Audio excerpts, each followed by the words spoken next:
అంతిమ దైవ గ్రంథం ఖుర్ఆన్. 9 అత్తౌబా పశ్చాత్తాపము. అఊజు బిల్లాహి మినష్ షైతానిర్ రజీమ్. ఆయత్ నంబర్ 71.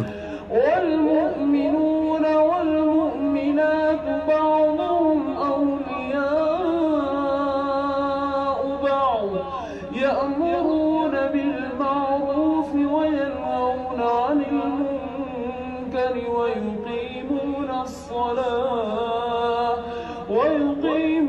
الصلاة ويؤتون الزكاة ويطيعون الله ورسوله أولئك سيرحمهم الله إن الله عزيز حكيم. ఆయత్ నంబర్ 71. విశ్వాసులైన పురుషులు, విశ్వాసులైన స్త్రీలు వారంతా ఒండొకరికి సహాయకులుగా, చేదోడు వాదోడుగా, మిత్రులుగా ఉంటారు. వారు మంచిని గురించి ఆజ్ఞాపిస్తారు, చెడుల నుంచి వారిస్తారు, నమాజులను నెలకొల్పుతారు, జకాతును చెల్లిస్తారు, అల్లాహకు ఆయన ప్రవక్తకు విధేయులై ఉంటారు. అల్లాహ్ అతి త్వరలో తన కారుణ్యాన్ని కురిపించేది వీరిపైనే. నిస్సందేహంగా అల్లాహ్ సర్వాధిక్యుడు, వివేచనాశీలి. 102.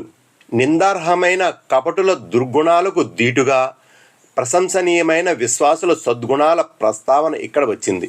వారిలోని మొదటి సుగుణం ఏమిటంటే వారు పరస్పరం స్నేహితులుగా మసులుకుంటారు, ఒండొకరికి సహాయ సహకారాలు అందించుకుంటారు, సుఖ దుఃఖాలలో పాలు పంచుకుంటారు. హదీసులో చెప్పినట్లు ఒక విశ్వాసి సాటి విశ్వాసి గోడలాంటి వాడు. ఆ గోడలోని ఒక ఇటుక ఇంకొక ఇటుకకు పుష్టినిస్తుంది. సహీ బుఖారీ, కితాబుస్ సలాద్, సహీ ముస్లిం. మరో హదీస్లో ఇలా అనబడింది: పరస్పర ప్రేమానురాగాలను పంచుకోవడంలోనూ ఒండొకరిపై దయ చూపటంలోనూ విశ్వాసుల ఉపమానం ఒక శరీరం లాంటిది. శరీరంలోని ఏదైనా ఒక అవయవం బాధకు గురైనప్పుడు మొత్తం శరీరానికి నొప్పి కలుగుతుంది, శరీరం అంతా వ్యాకులతకు లోనవుతుంది. సహీ ముస్లిం, సహీ బుఖారీ, కితాబుల్ అదబ్. 103. ఇది విశ్వాసులలోని రెండవ ముఖ్య సుగుణం. మంచి మారూఫ్ అంటే షరీయత్ దృష్టిలో మంచివిగా పరిగణించబడే అంశాలు, చెడు మున్కర్ అంటే షరీయత్ దృష్టిలో చెడ్డవిగా భావించబడే విషయాలు. అంతేగాని ప్రజలు తమ మనోవాంఛలను బట్టి మంచివిగా భావించే ప్రతీదీ మంచిది కాజాలదు. అలాగే ప్రజలు తాము చెడుగా భావించిందల్లా చెడు అనిపించుకోదు. 104. నమాజ్ హుకుల్లాహ్ దేవుని హక్కుల జాబితాలోకి రాగా, జకాతు హుకూకుల్ ఇబాద్ దాసుల హక్కుల జాబితాలోనికి వస్తుంది. ఈ రెండు విధులను నెరవేర్చడంతో పాటు విశ్వాసులు సమస్త వ్యవహారాల్లో దైవానికి, దైవ ప్రవక్త సల్లల్లాహు అలైహి వసల్లంకు విధేయులైన వారు తెలియపరిచిన విధానానికి కట్టుబడి ఉంటారని చెప్పడం గమనార్హం. ఆయత్ నంబర్ 72. وعد الله المؤمنين والمؤمنات جنات تجري من تحتها الأنهار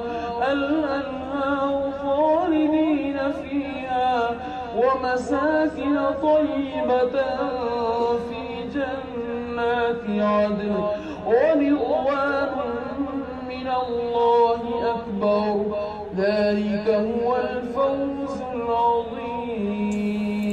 ఆయత్ నంబర్ 72.